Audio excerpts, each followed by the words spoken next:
Saya teruskan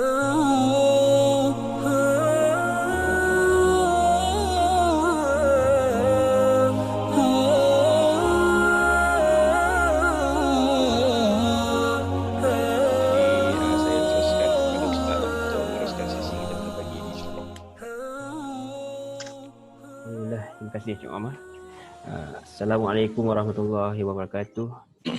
Alhamdulillahirrabbilalamin. Wassalatu wassalamu ala asyrafil anbiya'i wa mursalin wa ala alihi wa sahbihi ajma'in. Amma ba'd.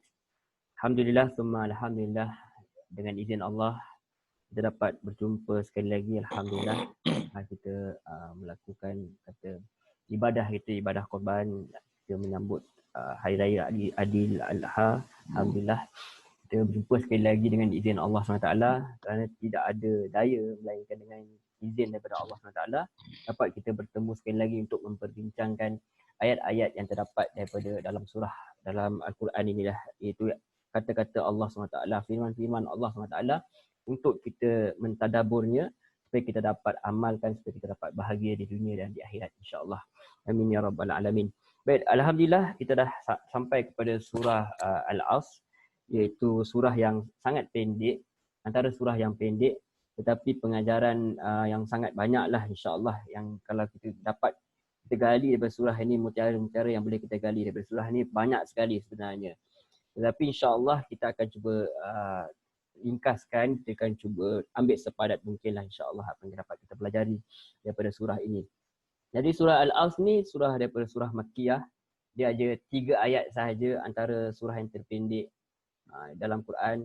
Banyak pengajaran dia, insya-Allah. Jadi pentingnya surah Al-Asr ni sehingga diriwayatkan oleh imam kita, iaitu Imam Asy-Syafi'i rahimahullah taala. Kata beliau, hazihi surah law ma anzalallahu hujjah ala khalqih illa hiya lakafathum. Jadi surah ni kalaulah tidak diturunkan Allah hujah, iaitu surah selain daripada surah ini, kalau hanya surah ini sahaja sebagai hujah daripada Allah SWT, maka itu sudah mencukupi untuk mereka. Kata Imam Asy-Syafi'i lah, mereka itu merujuk kepada kita semualah, hanya cukup untuk manusia ni. Kerana apa? Kerana asas petunjuknya sudah sempurna dan sudah jelas sekali. Jadi kalau kita lihat, tuan-tuan, puan-puan, muslimin muslimat yang dirahmati Allah semua, dalam surah At-Takatsur sebelum ini Allah pesan kepada kita, Allah wasiatkan kepada kita bahawa semua nikmat yang kita rasai ini akan ditanya. Semua, apa saja nikmat mata, nikmat pendengaran, nikmat lisan, anak-anak, nikmat pasangan, nikmat kekayaan, apa sahaja pekerjaan yang kita ada, semuanya akan ditanya oleh Allah SWT. Tetapi kita sering sekali kita lupa bahawa antara nikmat yang paling utama yang sering kita lupa ialah nikmat masa itu sendiri. Sebab masa itu sendiri adalah berkait dengan umur kita. Tanpa adanya masa, tanpanya ada umur, segala-galanya kita tak boleh lakukan. Kalau tidak ada makhluk yang bernama masa ini, tidak diizinkan oleh Allah SWT ada masa ni, jadi kita tak boleh nak buat apa-apa. Jadi itulah satu nikmat sebenarnya yang paling kita kena syukur, ialah nikmat umur tu, yang berkait dengan masa itu sendiri. Sebab tu orang kata kita sebenarnya nak usaha tu tak ada masalah, tapi kita tak cukup masa. Ramai orang kata kita tak cukup masa. Kita berlumba dengan masa itu sendiri. Jadi sebab itu juga dalam hadis riwayat Abu Daud, seperti mana yang kita sendiri amalkan, alhamdulillah, sahabat Nabi bila mereka berpisah, mereka akan baca surah Al-Asr ni. Dia sebenarnya bukan sekadar untuk mengambil keberkatan atau sekadar fadilat semata-mata, sekadar untuk mendapat pahala, tetapi sebenarnya sebagai tazkirah lah. Sebagai tazkirah. Orang Arab dia faham kan? Jadi kita pun faham lah, insya-Allah, sekadar 3 ayat ni kita pun faham bahawa bila dibaca surah ini bukan sekadar untuk mengambil berkat, bukan sekadar untuk kita nak dapat pahala semata-mata. Itu pun penting tentu saja, tetapi yang lebih penting daripada itu adalah sebagai peringatan kepada kita supaya kita menggunakan masa ini dengan sebaik-baiknya. Sebab tu bila kita lihat kat mana-mana pun, kat barat ke kat timur ke kat barat, orang akan cerita pasal time management. Sangat penting orang buat seminar, orang bayar, orang buat seminar, sanggup orang bayar apa semua. Sebab apa? Sebab masa tu sangat penting. Itu daripada zaman dahulu sampai zaman sekarang, orang moden ke, orang zaman dulu ke, memang kita semua tahu bahawa masa itu sangat sangat penting sekali. Terutama pada zaman kita sekarang ni lah. Pada zaman moden ni di mana kita banyak sekali perkara yang perlu kita buat. Kita perlu bekerja, kita perlu beribadah kepada Allah SWT yang khususnya. Jadi kita perlu bagaimana kita nak menyimbangkan antara kehidupan kita di dunia dan akhirat tu, dan macam mana kita nak buat segala perbuatan dunia itu ada manfaatnya kepada akhirat. Yang itu yang sebenarnya kita nak belajar, yang saya sendiri kena belajar, yang kita nak usahakan supaya apa saja yang kita buat di dunia ini, walaupun nampaknya macam dunia sahaja, sebenarnya ada kaitan dengan kebaikan di akhirat juga. Itu yang kita nak belajar insya-Allah, sama-sama kita nak gali daripada surah ini insya-Allah. Baik. Tanpa melengahkan masa, kita terus masuk pada ayat 1 dan ayat 2 terus daripada surah Al-Asr insya-Allah. A'udzubillahi minasyaitonirrajim. Aku berlindung dengan Allah daripada godaan syaitan yang kejam. Bismillahirrahmanirrahim. Dengan nama Allah yang Maha Pemurah lagi Maha Penyayang. Wal 'asr innal insana lafi khusr.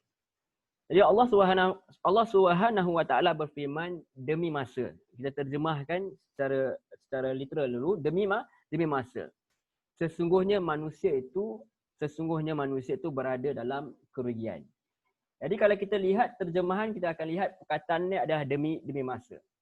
Jadi Allah bersumpah dengan masa secara keseluruhannya, menunjukkan bahawa masa itu sesuatu yang sangat penting lah.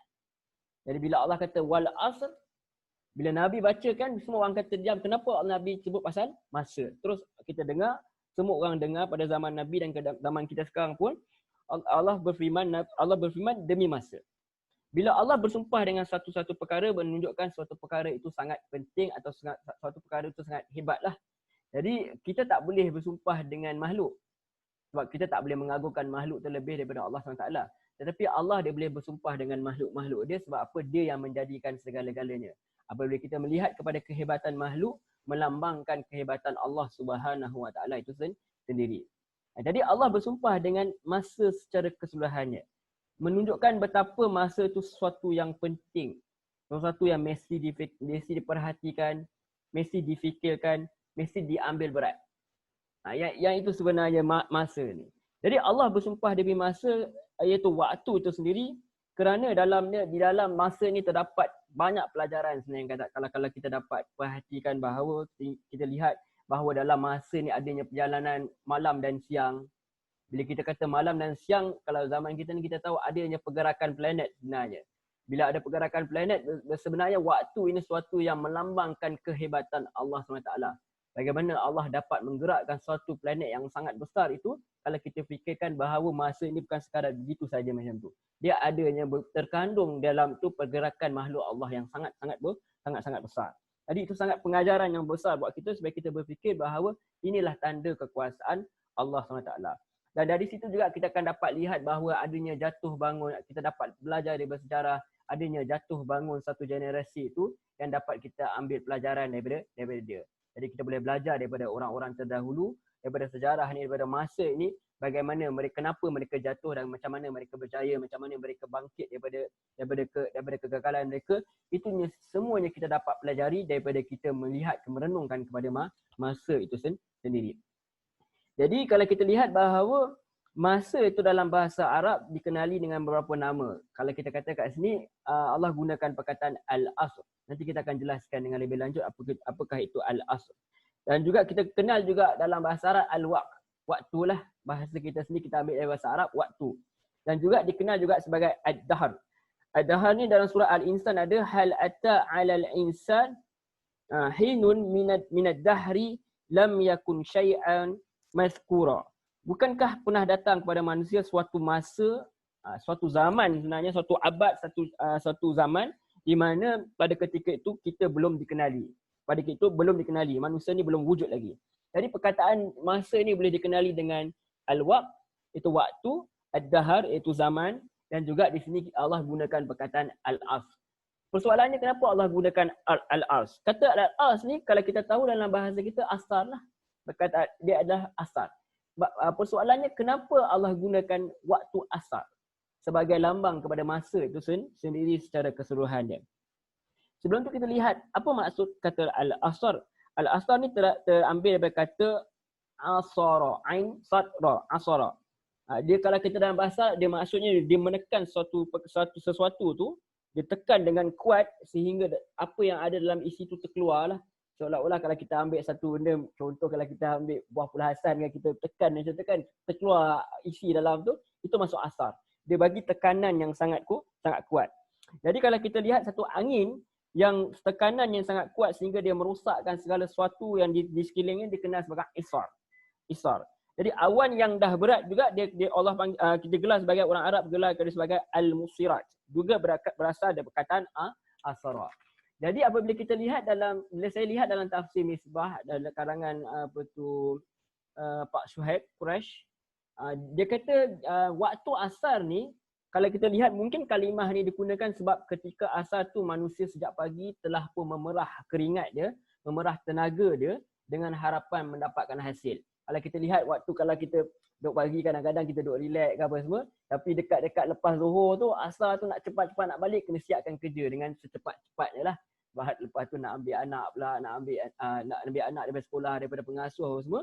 Jadi ketika itu manusia memang bergiat menyiapkan segala kerja dia lah.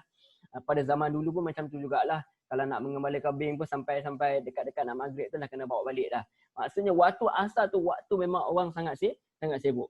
Sebab tu Buya Hamka dalam tafsir dia ada tafsirkan, dia kata surah ini, dia kata Syekh Muhammad Abdu, salah seorang penafsir Quran, dia nyatakan bahawa orang Arab kebiasaannya pada zaman itulah, apabila dah petang-petang tu dia orang akan duduk berbual-bual mengenai kehidupan, mengenai pelbagai perkara yang berkaitan dengan diri sendiri, berkaitan dengan orang lain. Jadi bila dah berbual-bual tu akhirnya kadang-kadang menyebabkan melerik perbualan tu sehingga menyebabkan pergaduhan. Biasalah orang Arab boleh bercakap, lepas tu bergaduh. Bila bergaduh sampai orang mencela waktu asar tu, dia kata apa? Sebab asar ni lah terjadinya banyaknya kecelakaan, terjadi banyaknya pergaduhan ketika itu. Maka datang surah Al-As ni mana bagi tahu sebenarnya bukan sebab waktu itu sendiri, tetapi apa? Tetapi sebab perbuatan orang yang macam mana orang tu sendiri menggunakan masa dia. Tak kira lah waktu asar ke waktu apa pun, tetapi bukan waktu itu yang seharusnya dicela, tetapi sebenarnya yang kalau nak dicela pun sebenarnya diri sendirilah. Maksudnya bukan nak cela diri sendiri, lepas tu yang diperbaiki itu bagaimana seseorang itu menggunakan waktu itu. Itu salah satu pandangan kenapa digunakan waktu asar itu. Tetapi apabila kita lihat dengan lebih dalam lagi sebenarnya, kenapa digunakan waktu asar ini, wallahu a'lam. Pertama kita kata wallahu a'lam, hanya Allah yang mengetahui. Tetapi apa dapat kita faham ialah waktu asar tu pendek. Maghrib pun pendek. Tetapi maghrib ni waktu orang dah mula relax, orang dah balik rumah. Kalau saya masih duduk kat laut dulu kan. Kalau pukul 6.30 tu bas memang tak ada, last bas pukul 6.30 lah. Lepas tu pukul 7 tu memang jadi bandar mati lah, tak ada apa dah. Jadi kebanyakan orang dah balik, orang dah relax, orang bertenang dah. Tapi waktu asar tu sibuk, bas pun banyak, kereta pun banyak, orang masih ambil anak dari sekolah, orang balik dari kerja. Jadi sebab tu digunakan waktu asar ni sebab nak tunjukkan waktu tu sangat singkat. Tetapi dalam keadaan singkat itu kita sibuk. Jadi itulah sebenarnya kehidupan itu sendiri. Kehidupan itu sendiri diumpama dengan waktu asar itu, di mana apa? Di mana sangat singkatnya kita. Dalam keadaan sibuknya kita itu sebenarnya Allah boleh ambil kita bila-bila masa sahaja. Kita dalam kesibukan kita tu akhirnya tahu-tahu kita sudah pun terbujur kaku menjadi mayat. Kembali bertemu dengan Allah Subhanahu Wa Taala. Itulah hakikat kehidupan ini, hanya sesingkat waktu asar itu. Dalam keadaan yang sibuk itu, dalam keadaan yang kita lalai itu, kita belajar dalam surah sebelum-sebelum ini, surah At-Takasur misalnya, dalam keadaan itu akhirnya kita kita menziarahi kubur kita sendiri, kembali kepada Allah Subhanahu Wa Taala. Sebab tu dalam ayat 2 Allah kata sesungguhnya manusia itu innal insana lafi khusr. Sesungguhnya benar-benarlah manusia itu dalam kerugian. Jadi salah seorang penafsir Al-Quran, Al-Farahi, dia kata dia umpamakan orang-orang yang kerugian ni dalam menggunakan masa ni, yang tak menggunakan masa sebaiknya, umpama siapa? Umpama seorang peniaga yang berniaga ais, kata beliau. Beliau rahimahullah ta'ala kata sepatutnya dia berusaha untuk jual ais tu secepat-cepatnya sebelum dia cair. Tetapi apa yang dia buat ialah dia letak dalam satu bilik, dia duduk kat ais tu, dia tengok cantiknya berkilau-kilau ais ni. Umpama begitulah, dia lihat cantiknya ais tu. Kemudian dia rasa dia menikmati hawa sejuk daripada ais tu. Akhirnya ais tu cair begitu saja. maka dia pun menyesali kerana apa, tak dapat dah pulangan, tak dapat duit daripada, tak dapat apa tu mencari rezeki daripada ais tu yang sepatutnya dia gunakan sebaik-baik dia, akhirnya dia habis begitu saja. Itu Al-Farahi umpamakan masa tu seumpama ais sahaja. Dia boleh cair bila-bila masa sahaja. Jadi kalau kita lihat kepada perkataan yang Allah gunakan dalam ayat 2, Allah kata khusr.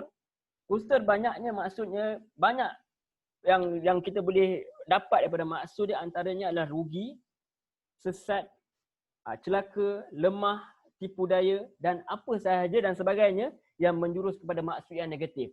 Itu al-khusr. Khusr ni maksudnya sesuatu yang rugi, sesat, celaka, lemah, tipu daya ataupun apa sahaja yang menjurus kepada maksud yang negatif. Jadi kemudian Allah kata apa? Allah kata inna, bila kata Allah kata inna, sesungguhnya Allah taukidlah penegasan Allah bagi tahu bahawa inna, sesungguhnya manusia itu, kemudian Allah tegaskan lagi, Allah kata la. Allah kata la fi. Innal insana lafi khusr. La tu maksudnya penegasan. Maksudnya di sini Allah bagi tahu 2 kali penegasan. Allah kata sesungguhnya manusia ini kebanyakannya adalah dalam kerugian. By default manusia itu kerugian. Kecuali apa? Kecuali orang yang nanti kita akan bincangkan dalam ayat yang seterusnya. Jadi al-khusr ni bermaksud kerugian dan hilangnya modal. Jadi manusia itu sebenarnya kebanyakannya menghabiskan umur dia yang sebenarnya adalah modal dia. Ini yang modal yang paling besar. Modal kita sebenarnya bukan duit semata-mata. Modal kita yang paling besar ialah masa itu sendiri. Yang sebenarnya adalah berkait rapat dengan umur kita. Sebab tu orang selalu cakap umur dah bertambah. Sebenarnya hakikatnya umur tak bertambah. Bertambahnya umur sebenarnya semakin berkuranglah umur kita. Semakin berkuranglah modal kita itu sendiri untuk beramal, untuk melakukan apa sahaja di muka bumi Allah ini. Sebab tu dalam Islam tak digalakkan untuk tidak digalakkan untuk meminta kematian. Diminta supaya kita dicabut nyawa kita. Tidak digalakkan. Kalau paling-paling bukanlah teruk sangat, kita doa kepada Allah SWT yang Nabi ajar apa, kalau hidup ni baik untuk aku, maka teruskanlah kehidupan aku, lebih kurang maksudnya. Kalau kehidupan ni tidak baik untuk aku, maka ambil nyawa aku, itu lebih kurang lah. Tetapi itu pun tak digalakkan untuk mengatakan sedemikian. Sebab kita apabila kita hidup ni, hak kita bukan untuk diri kita sahaja, tapi kehidupan kita ni ada hak orang lain juga. Manfaat untuk kita beri kepada orang lain. Jadi bila kata masa ni sebenarnya adalah modal kita. Jadi manusia yang rugi ni adalah manusia yang dia menghabiskan kehidupan dia ni semata-mata untuk material. Semata-mata untuk kehidupan di dunia, semata-mata untuk berfoya-foya sahaja. Semata-mata untuk menikmati sesuatu yang sementara, yang dia sendiri tahu bahawa satu hari nanti dia akan pergi meninggalkan alam yang fana ni. Jadi itulah hakikatnya. Umur ni sebenarnya, kita katakan tadi, sebenarnya bertambah umur sebenarnya semakin berkuranglah umur kita. Semakin berkurang. Kita pun tak tahu berapa lagi yang kurang. Kalau macam ada satu cerita Mak Saleh ni, cerita In Time ke tak silap. Ada satu orang pelakon ni berlakon cerita dia ada masa tu dia nampak kat tangan dia tu. Sampai orang berebut-rebut nak beli dapat gaji tu bukan dapat duit, dia nak dapat masa tu. Betapa diorang sini membayangkan bahawa manusia itu memerlukan sangat kepada masa sampai orang boleh buat movie pasal masa. Jadi sebab itu kalau kita lihat masa itu, kalau kita lihat berjalan sangat pantas. Tetapi ajaibnya masa ini, semua orang walaupun dapat 24 jam, tetapi sebenarnya kita tak dapat masa yang sama.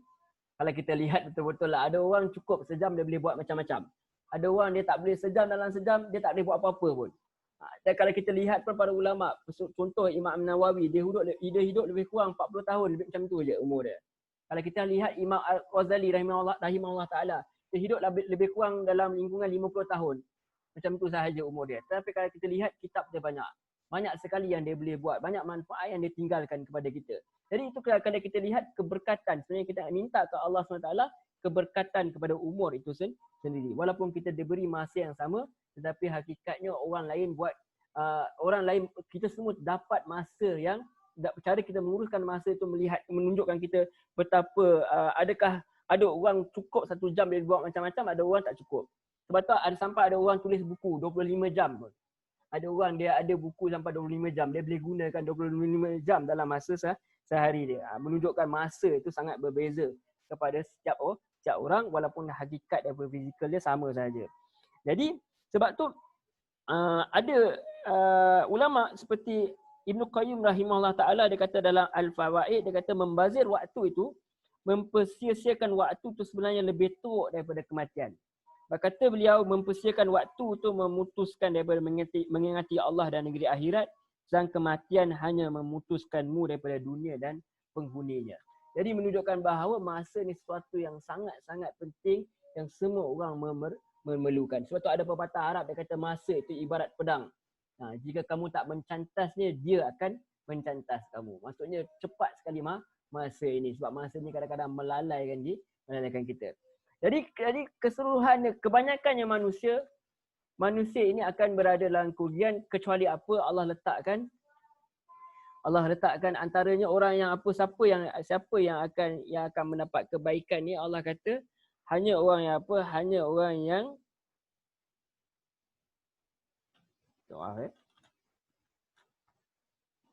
Innal insana lafi husn illa alladziina amanu. Kecuali siapa orang yang beriman, ilal ladzina amanu wa amilus solihat, dan beramal soleh, wa tawassaw bil haq wa tawassaw bis sabr. Kecuali orang-orang yang beriman dan mengerjakan kebajikan serta saling menasihati dengan kebenaran dan saling menasihati dengan kesabaran. Jadi kalau kita lihat sebelum kita bincangkan yang ketika yang pengecualian itu, kita lihat dalam hadis riwayat Tirmizi. Kata Rasulullah SAW bersabda, kedua kaki seorang hamba itu tidak beranjak pada hari kiamat kecuali hinggalah dia ditanya mengenai apa? Mengenai umur dia. Kemana dia habiskan? Maksudnya umur ni, kita kata sebelum ini umur tu adalah modal kita. Jadi apa yang akan ditanya kelak di akhirat ialah bagaimanakah umur ni kita perbuat dengan umur dan masa muda kita, masa tua kita. Adakah kita buat untuk kebaikan diri kita? Adakah buat kebaikan kepada orang lain? Itulah antara yang akan ditanya di akhirat kelak. Lagi kita tak ditanya perkara tu, kita akan tidak proceed kepada level seterusnya lah untuk masuk ke syurga. So Allah akan tanya dulu apa yang kita akan perbuat dengan umur. Hadis riwayat Tirmizi. Kemudian Allah akan tanya tentang apa? Allah akan tanya tentang ilmu. Apakah yang telah dilakukan dengan ilmu dia? Adakah ilmu yang dia gunakan sama ada ilmu tu ilmu agama atau ilmu yang berkait dengan dunia? Adakah ilmu itu telah digunakan untuk manfaat diri dia? Adakah ilmu itu telah diamalkan dia? Dan juga adakah ilmu itu telah disampaikan kepada orang lain? Semuanya akan ditanya. Jadi Allah tanya tentang umur, Allah tanya tentang ilmu. Kemudian Allah tanya tentang apa? Allah akan tanya tentang harta. Dari mana dia perolehi harta tersebut? Adakah jalan harta yang diperolehi itu jalan yang halal, ataupun jalan yang syubhat, ataupun jalan yang haram? Semuanya akan ditanya oleh Allah SWT. Dan ketiga, kemudian Allah akan tanya bagaimana pula akan dibelanjakan harta. Mula-mula tanya pasal apa? Pasal bagaimana dapat harta. Kemudian Allah akan tanya pula kepada kita bagaimana kita belanjakan harta tersebut. Kemudian Allah akan tanya juga tubuh badan kita. Untuk apa dipergunakan kekuatan kita tu? Adakah digunakan untuk bergaduh dengan orang, untuk bully orang, untuk menyebabkan orang tu, untuk menindas orang lain? Jadi bagaimana badan itu digunakan, semuanya akan ditanya oleh Allah SWT. Jadi itu 4 perkara yang akan ditanya, iaitu umur, tentang ilmu, tentang harta, macam mana dia peroleh, tentang bagaimana dia akan dibelanjakan, dan yang kelima adalah tubuh badan. Bagaimana dia perbuat pada tubuh badan dia. Adakah dia gunakan untuk manfaat dunia dan akhirat, ataupun dia sia-siakan saja apa yang ada, yang diberi kekuatan yang diberi kepada dia. Sebab tu ada hadis juga, hadis ni kita tahu sampai orang buat nasyid pun. Hadis riwayat Hakim dalam Al-Mustadrak. Manfaatkan 5 perkara sebelum 5 perkara. Masa muda sebelum tua. Waktu sihat sebelum sihat. Waktu miskin sebelum waktu kaya sebelum miskin, waktu lapang sebelum sibuk, waktu hidup sebelum mati. Sebab tu Ibnu Abbas juga dia kata Rasulullah pernah pegang bahu dia, maksud hadis, sambil bersabda, jadilah engkau di dunia ini seakan-akan orang asing ataupun penggembara. Kemudian Ibnu Ammar dia tambah sendiri perkataan Rasulullah tu, dia cerita kat sahabat-sahabat dia cerita untuk kita juga. Dia kata, jika kamu berada pada waktu petang, jangan kamu tunggu waktu pagi. Jika kamu berada waktu pagi, jangan tunggu petang. Jadi gunakanlah kesihatan untuk persiapan saat sakitmu dan kehidupanmu untuk kematianmu. Hadis riwayat Bukhari. Kita macam itulah. Dia tak nak kata orang lain, saya sendirilah. Kadang-kadang duduk menangut je. Kadang-kadang sibuk sangat. Kadang-kadang tak tahu nak buat apa, duduk je. Duduk, tunggu pagi, tunggu tengah hari. Tengah hari, tunggu petang, tunggu malam, tunggu ke esok. Jadi itu. Jadi Ibn Abbas kata jangan macam tu. Sebab sebenarnya macam-macam kita boleh buat daripada kita duk berfikir je, apa kata kita menulis pula. Tulis apa yang kita terfikir tu, kurang-kurang boleh buat buku juga, satu hari mungkin boleh dapat manfaat. Kalau tak ada orang nak baca pun bagi kat pasangan kita, paksa dia baca, kurang-kurang ada manfaat juga. Jadi kita kena, orang kata jangan biarkan masa tu habis sampai begitu sahaja, kerana sebenarnya dia adalah sangat-sangat berharga. Dia dah modal kita dan umur tu tidak akan kembali. Kalau kita lihat sekarang, kalau kita lihat agaknya sebab tu orang suka guna masa Masihi. Sebab Masihi ni lambat sikit. Kalau saya lihat umur saya sekarang baru 38, tapi kalau tengok tahun Hijrah dah 39 dah. Kalau tahun depan kalau ikut baru nak 39, tapi kalau tahun Hijrah bulan Syakban tahun depan dah 40 dah. Kalau ikut tahun Islam, kalau ikut tahun Hijriah. So kalau nak nilai umur ni, kita ikutlah tahun Hijrah itu, supaya apa, kita tahu sebenarnya umur kita tak banyak. Nak tengok macam mana tu, nak tengok macam mana kan? Tengok aja dalam apps banyak dekat dalam internet tu, ada dalam e-falak tu, boleh tengok umur kita. Boleh tarikh kita, tarikh yang masih tu, kita jumpalah tarikh Arab tu, insya-Allah. Tarikh Hijriah tu. Jadi kita akan lihat bahawa sebenarnya manusia ni waktu dia sangat singkat. Sebab tu diterangkan bahawa Allah SWT ni ajar kepada kita supaya apa? Supaya menggunakan waktu ini dengan sebaik-baiknya. Sampai Allah turunkan waktu ni surah yang hanya menceritakan berkenaan dengan waktu. Jadi kita nak tahu, kalau kita tahu bahawa manusia ni dalam kerugian, tentu saja kita nak tahu siapa yang dikecualikan daripada kerugian itu. Kita takkan nak tahu perkara yang negatif saja, kita nak tahu perkara yang positif juga. Sebab tu Allah cuma bagi tahu manusia ni kerugian, tetapi tidaklah semuanya manusia itu kerugian. Allah kata ada manusia ni yang celakalah manusia yang bersolat. Siapa manusia yang bercakap ni? Orang yang tidak khusyuk dalam solat dia. Maknanya orang yang melalaikan solat dia. Mesti ada pengecualian. Kalau semua habislah kita, semua manusia rugi, tak perlu nak buat apa-apa lah, kita tak payah buat dah Zoom meeting ni semua kan. Sebab apa? Mesti ada istinab, mesti ada pengecualian dia. Dan siapakah yang dikecualikan oleh Allah SWT? Ada yang pertama adalah dua perkara pertama yang Allah dikecualikan manusia, yang dikecualikan daripada kerugian tu, orang yang memiliki iman. Orang yang ada kepercayaan. Orang yang ada kepercayaan kepada apa? Pertamanya percayaan kepada Allah SWT. Keduanya adalah rukun iman tu lah, kesemua-semua tu. Semua itu adalah orang yang memiliki iman. Jadi mereka yang memiliki iman, perintah beriman tu basic sahaja. Beriman tu bukan boleh datang macam tu saja. Iman tu tak boleh diwarisi macam tu saja. Dia mesti memerlukan ilmu.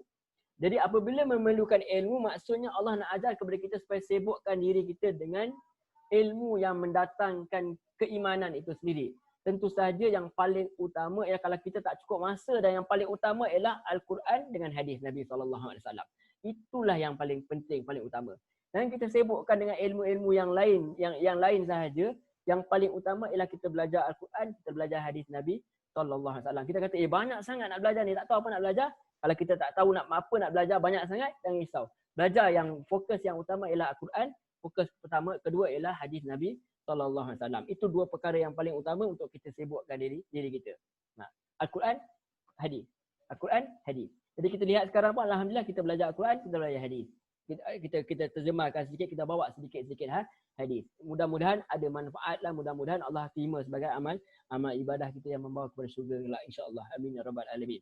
Dan kedua ialah, setelah ada ilmu, takkan nak biar ilmu tu disimpan semata-mata dalam dada kita, dalam akal kita, dalam hati kita. Tentu saja kita kena beramal soleh. Jadi yang dimasukkan dengan amal soleh adalah seluruh kebaikan, sama ada yang lahir ataupun yang batin, yang berkaitan dengan hak Allah dan juga hak manusia secara keseluruhan dia. Bahkan hak makhluk yang lain juga, macam alam, haiwan, semua yang berkaitan dengan yang wajib, dengan yang sunat, semuanya itu dimasuk sebagai amal yang soleh, amal kebaikan. Apa sahaja yang berkaitan dengan yang nampak macam ibadah, yang ibadah khusus, dan juga seperti menolong orang melintas jalan. Bahkan dalam hadis mengatakan bahawa antara cabang keimanan itu ialah mengalihkan duri itu daripada jalanan. Sebab apa, tak nak orang lain tercedera, mendapat celaka daripada duri tersebut, maka dia alihkan duri itu. Kerana apa? Kerana dia tahu bahawa itu ada satu perkara yang disukai oleh Allah SWT. Jadi kita dapat simpulkan daripada dua ayat ini, daripada ayat yang terakhir ini, bahawa kalau Islam itu mesti ada dua. Dia mesti ada iman, dia mesti ada amal soleh. Dia tak boleh aja kebaikan sahaja tanpa kepercayaan kepada Allah SWT, tak boleh, tak jadi. Kalau ataupun sekadar percaya saja dia tak beramal pun tak jadi. Sebab tu kita ada syahadah. Kita ada syahadah kita apa kepada Allah SWT, iaitu kita sembah kepada Allah SWT, dan kita ada bersaksi bahawa Nabi Muhammad itu pesuruh Allah, bermaksud kita berjanji untuk mengamalkan segala apa yang Nabi SAW bawa itu, sebab apa yang Nabi SAW bawa itu datang daripada Allah SWT. Itu dua. Itu Islam. Islam itu mesti ada percaya, mesti ada iman, dan dia mesti ada amal soleh. Okey, itu kalau kita lihat, kalau seorang penafsir Quran ni Asadi, dia kata itu adalah berkaitan dengan diri kita sendiri. Kebanyakannya adalah berkaitan dengan diri kita sendiri. Solat, puasa misalnya adalah berkaitan dengan diri. Solat berjemaah kebanyakannya untuk diri kita sendiri. Dan yang baik, yang menariknya, yang ketiga ialah berkaitan dengan orang sekeliling kita. Apa yang Allah kata apa, berpesan-pesan kepada yang hak. Jadi yang ketiga ialah saling menasihati, saling bagi motivasi, saling mendorong orang untuk beriman, untuk melakukan amalan yang soleh. Dan tentu saja nasihat ini, dakwah ini kalau kita nak mulakan, tentu saja bermula dengan diri kita sendiri, dan tentu saja bermula dengan apa? Dengan orang sekeliling. Kalau kita lihat Rasulullah SAW tadi, sendiri dia mulakan dakwah dia dengan orang yang paling rapat dengan dia. Sebab tu Allah SWT ada berfirman, Ya ayyuhalladzina amanu, ku anfusakum wa ahlikum naran. Wahai orang yang beriman, pelihara diri kamu dan keluarga kamu daripada api neraka. Surah At-Tahrim tu. Kalau kita lihat bahawa kalau semua orang jaga keluarga dia, maka kuranglah orang kata kesusahan pendakwah-pendakwahan ni. Sebab apa, semua orang dah ada asas yang baik. Jadi tu, sebelum kita berdakwah kepada orang lain, sebelum kita sibuk mencari kelemahan orang lain, kita cari kelemahan diri kita sendiri terlebih dahulu, dan kita lihat apa yang kurang yang ada dalam keluarga kita. Kalau semua orang buat macam tu, insya-Allah manusia akan menjadi baik kebanyakannya. Mudah-mudahan. Jadi di samping itu dakwah juga perlu kita buat kepada siapa? Kepada orang Islam yang lain. Contohnya kita buat sekarang macam kita memperingatkan orang supaya mengikut Islam, supaya kembali kepada Al-Quran, dan juga kepada bukan Islam. Cumanya kalau kita lihat bagaimana kita nak berdakwah kepada yang bukan Islam tu, terserah kepada kemampuan dirilah. Kalau kita tak mampu buat yang banyak, terutama orang panggil dakwah bilhal lah. Dakwah dengan apa? Dakwah dengan contoh yang baik. Kalau kita tak mampu menunjukkan contoh yang baik, bagaimana kita nak menunjukkan cantiknya Islam itu sendiri? Sebab orang selalu dia tak menilai kepada kitab tu sendiri, dia tak pergi kepada kitab tu, dia menilai satu-satu agama tu melihat kepada pelaku tu sendiri. Jadi itu suatu perkara yang bukan mudah lah. Jadi apa yang kita nak buat ialah kita kena perbaiki diri kita sendiri supaya orang tertarik dengan apa yang dibawa oleh Allah SWT, dibawa oleh Nabi Muhammad SAW ni, yang datang daripada Allah SWT itu sendiri. Jadi kita lihat apa yang Allah ajar, apa yang nak pesan kepada manusia secara keseluruhannya, terutama bermula daripada diri sendiri dan kepada keluarga kita. Pesanlah supaya apa? Kepada manusia ini satu perkara yang benar. Suatu perkara yang benar itu tentu saja yang datang daripada Al-Quran, tentu saja yang datang daripada hadis Nabi SAW. Sebab tu kita dapat soalan, macam ada soalan, kalau kita nak takutkan orang dengan neraka ke misalnya, kita tak boleh create satu perkara yang palsu. Kita tak boleh create suatu perkara macam hadis palsu misal. Kita tak boleh cerita kepada orang benda yang tidak benar untuk menarik orang itu mengikut Islam. Sebab kalau kita buat macam tu, lama-lama orang akan cakap, oh memang Islam ni sebenarnya asasnya adalah tidak kuat.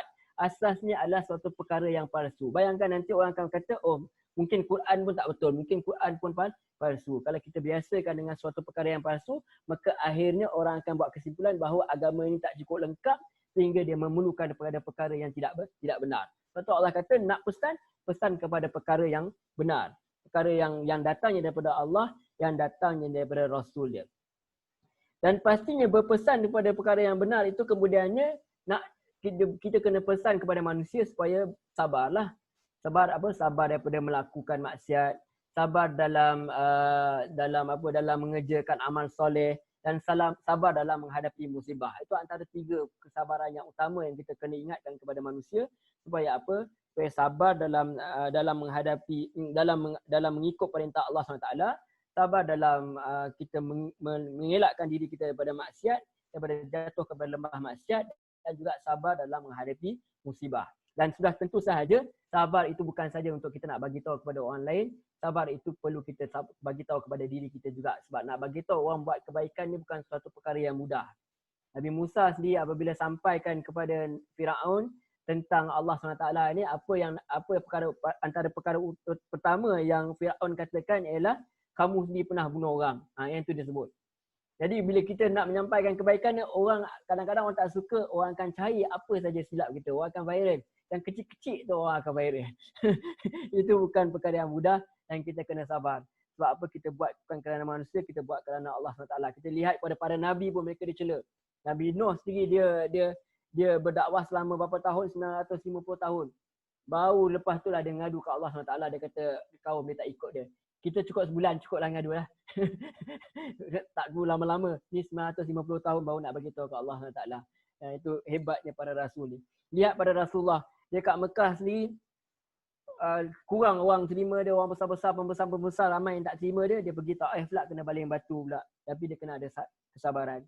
Sebab kesabaran ni bukan sahaja berkaitan dengan akhirat. Soal dunia pun nak belajar pun perlu sabar. Nak bekerja pun perlu sabar. Semua pun.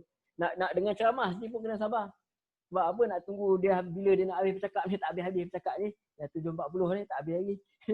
Kena tunggu. Jadi semuanya perlukan kesabaran. Kena ada sebab akan ditohmah, orang akan cari silap. Tu dakwah bukan benda yang mudah. Sebab tu Rasulullah sendiri tahu, dia kata apa? Cegah kemungkaran ni dengan apa? Pertama dengan tangan. Kalau tak mampu dengan tangan masuk perbuatan lah, tak mampu dengan lisan, dengan lidah, dengan nasihat. Kalau tak mampu dengan hati. Dan itulah selemah-lemah iman kata Nabi. Maksudnya kita buat sekadar kemampuan kita. Kadang-kadang kita buat lebih-lebih, kita takut nanti dia pancit kita pula. Kalau kita tak kena, kita kena buat kat keluarga pula. So macam-macam kerisauan. Jadi kita buat sekadar kemampuan kita mengikut apa autoriti yang kita ada lah. Orang yang ada autoriti, contoh seperti di mana dia polis, dia orang yang pihak berkuasa, dia boleh buat lebih daripada itu lagi. Dia hakim, dia boleh buat lebih daripada itu lagi. Dia mengikut kekuasaan yang dia ada, kemampuan yang dia ada. Jadi dakwah tu banyak cara lah. Dakwah tu macam kita kata tadi, sampaikan nasihat. Zaman Facebook ni, zaman media sosial ni, kita boleh sampaikan. Kita tak mampu lebih banyak, kita boleh ajak orang join sekali kelas tadabbur, kelas hadis, kelas fiqh. Segala-gala yang dapat menyampaikan manfaat lah. Kalau yang tak berkaitan dengan ilmu agama pun, ilmu-ilmu yang bersifat keduniaan juga kita boleh sebar-sebarkan supaya apa? Supaya manusia itu dapat manfaat, supaya dia hidup selesa. Akhirnya dia dengan kehidupan selesa tu membawa dia kepada ibadah yang selesa. Semua itu kita boleh sebarkan kepada manusia. Jadi itu semua dakwah tu terpulang kepada apa? Kebijaksanaan cara kita menyampaikan satu perkara tu dengan hikmah lah. Ada orang dia boleh dengan keras, ada orang dia direct, ada orang dia kena kias-kias, ada orang dia kena lembut, ada orang lembut-lembut tak jalan. Jadi semua terpulang kepada cara kebijaksanaan kita, cara untuk kita menyampaikan dakwah tu. Jadi disimpulkan Syekh As-Sadi dalam tafsir dia disimpulkan sebenarnya apa yang kebaikan yang Allah SWT katakan orang yang tiada rugi ni, Allah kata dua. Yang pertama macam kita katakan tadi ada iman, ada amal. Itu menyempurnakan diri kita lah. Iman dan juga amal soleh. Itu untuk diri kita sendiri. Itu yang paling utama. Yang kedua yang berikut ialah untuk kita sempurnakan orang lain. Apa cara kesempurnaan orang lain? Dengan cara kita menyampaikan nasihat kepada orang lain supaya apa? Dengan kebenaran, supaya mengikut jalan Allah SWT dan juga supaya menjauhi apa yang Allah larang. Itu antaranya lah. Kemudian kepada yang baik yang lain, dan juga kita ajak orang lain juga supaya apa? Supaya sabar. Dan tentu saja perkara ini boleh kita lakukan kepada ahli keluarga kita lah pada awalnya. Sebab tu kalau kita lihat dalam surah Luqman, selepas Luqman menasihati anak dia supaya amal ma'ruf ni nahi mungkar ni, supaya mencegah daripada kemungkaran, dia kata apa? Kamu perlu ada kesabaran. Sebab apa? Sebab itulah yang paling utama, sebab kita tahu sebab bila kita start menasihati orang lain, orang akan start cari kita punya kesilapan. Yang itu bukan suatu perkara yang sangat mudah, bukan suatu perkara yang senang. Sebab tu Nabi sendiri katakan ada tahap-tahap keimanan itu. Tahap-tahap nak mencegah kemungkaran itu bergantung kepada diri masing-masing. Wallahu a'lam.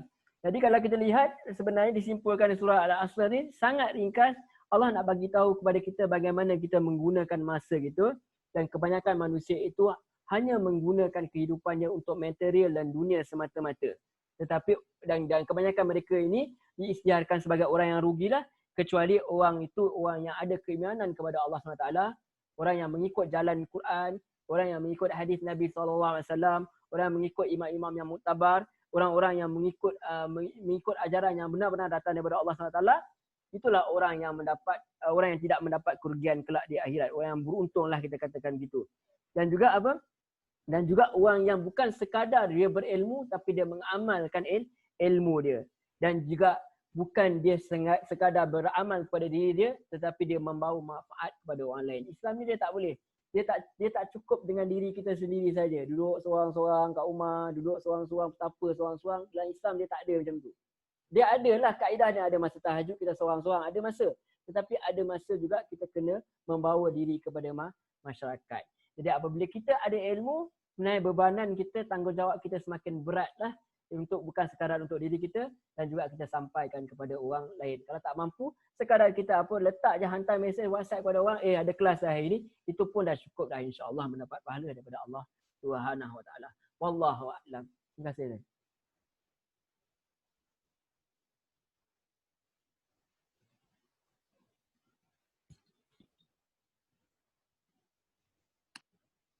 Okey dan terima kasih banyak. Mikrofon tuan.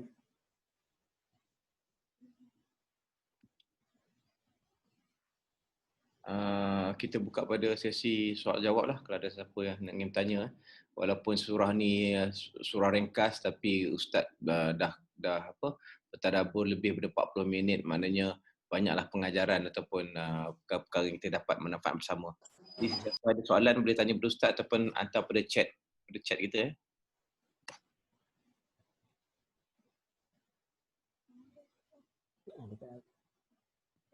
Haji Ailan unmute.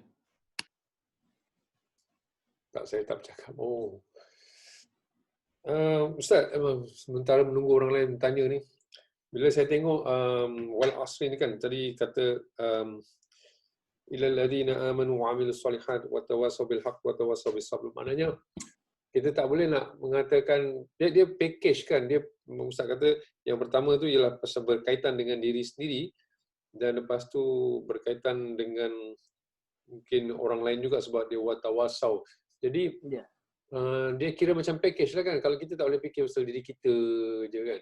Kita nak dapatkan iman kita, kita tak peduli apa kiri kanan kita. So nak jadi orang yang beruntung kat sini ni, kita tak boleh, orang kata self interest lah, self thought lah, orang pentingkan diri sendiri.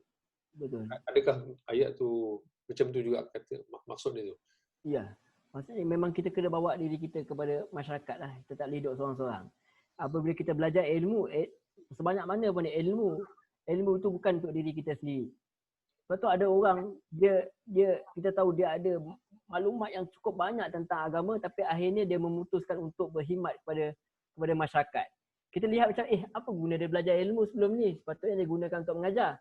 Tapi sebenarnya apa yang dia buat ialah dia telah mengamalkan apa yang dia belajar.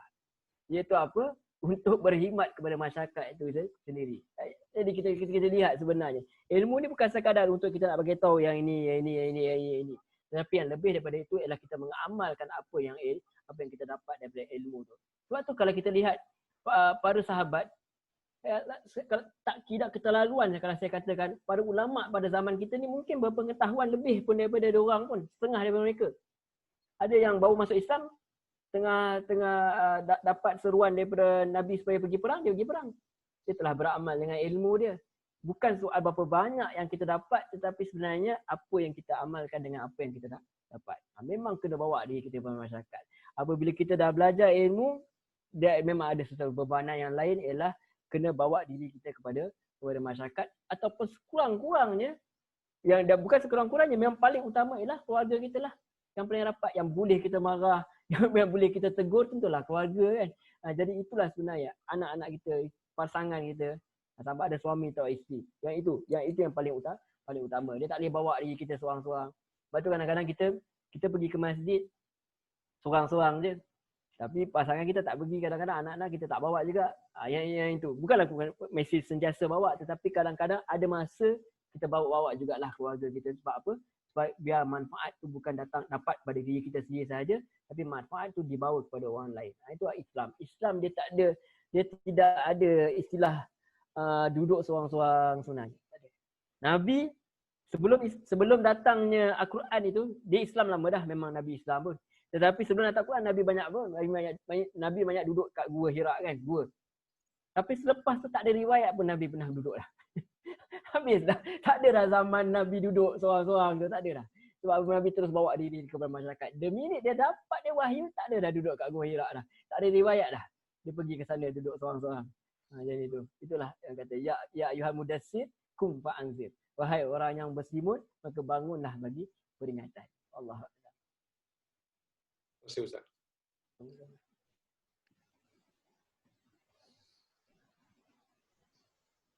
Cuma ni ada soalan ni. Dia reserve soalan. Okay. Assalamualaikum Ustaz. Waalaikumsalam warahmatullahi wabarakatuh. Alhamdulillah. Gini Ustaz, kita kan, saya pernah dengar yang sebenarnya kita macam Ustaz cakap tadi, kita bukan setakat nak menyempurnakan kita saja dengan beriman, tapi juga beramal saleh, dan kita juga kena menyempurnakan orang lain kan, dalam nahi mungkar, amal ma'ruf nahi mungkar. That's part of the ni kan, wal asni, untuk kita mencegah keburukan dan mengajak ke arah kebaikan.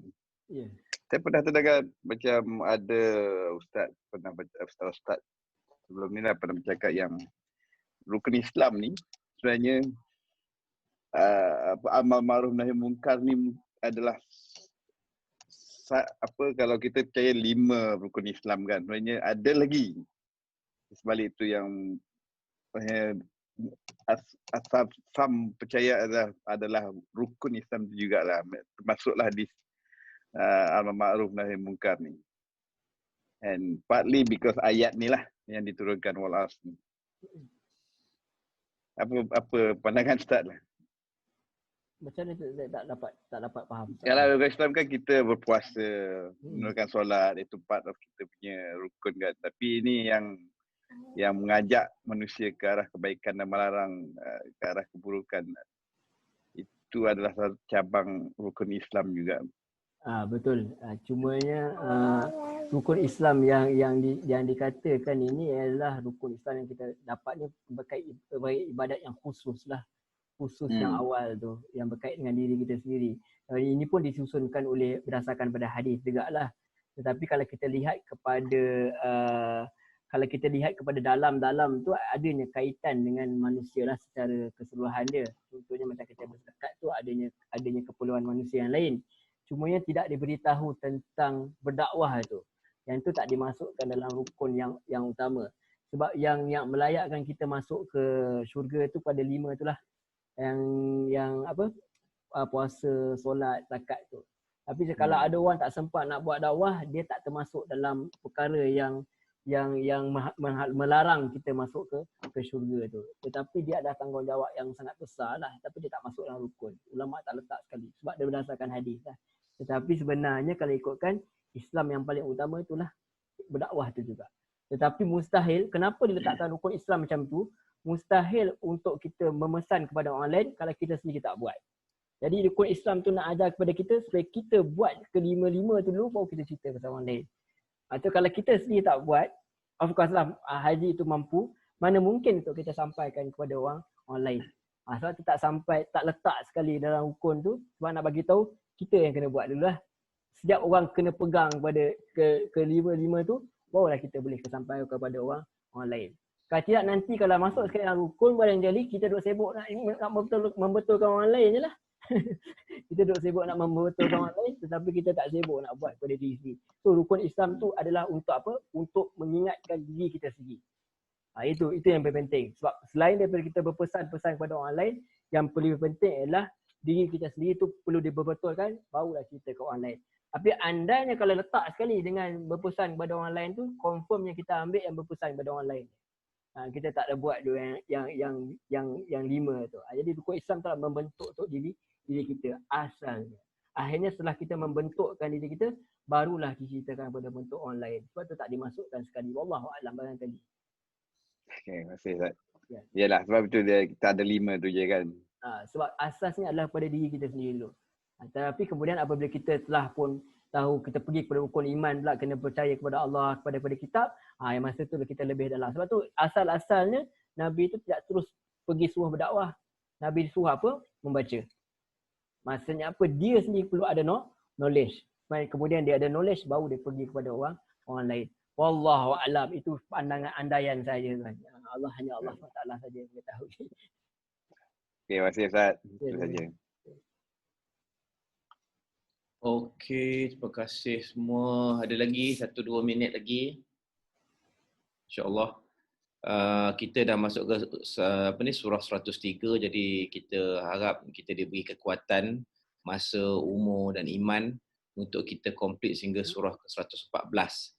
Jadi ada lagi 11 surah sebelum kita habis kita punya first round lah.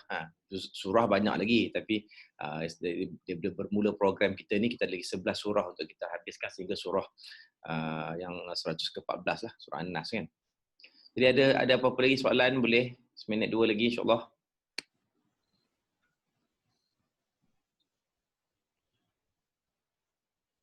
Terima kasih kepada semua yang dapat meluangkan masa pagi ni. Saya nak ambil peluang satu soalan lagi. Ustaz, dalam surah Al-Lail, pergi sana pula kan.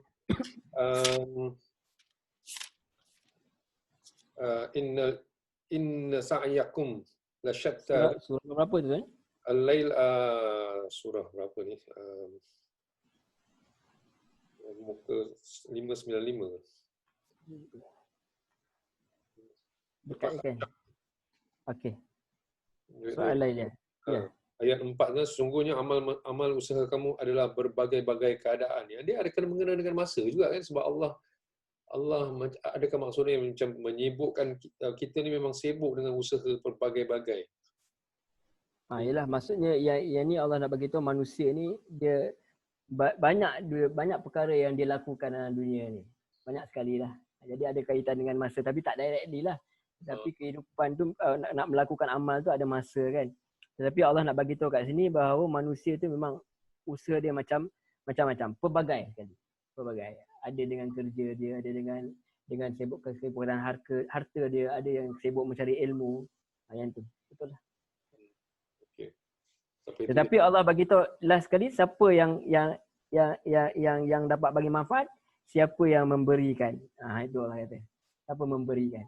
Sama di sini penterjemah dia buat kurungan harta ni jalan Allah, tapi memberi sebenarnya tu luas lah.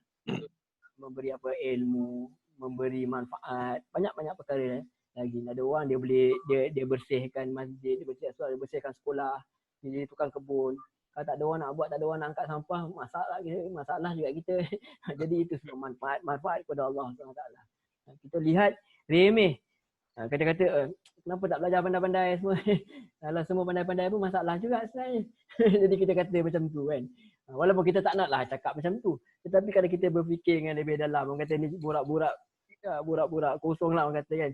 Jadi kita kata semua ada manfaat dia. Dan kita pandang rendah kat orang tu. Kita, kau ni malas sangat. Baguslah dia malas, kalau dia tak malas masalah juga kita. Bukanlah kita kata macam tu, tapi kalau kita nak fikir, maksudnya setiap orang ada manfaat dia, ada dia punya tugas dia. Sebab apa? Sebab Allah SWT itu adil.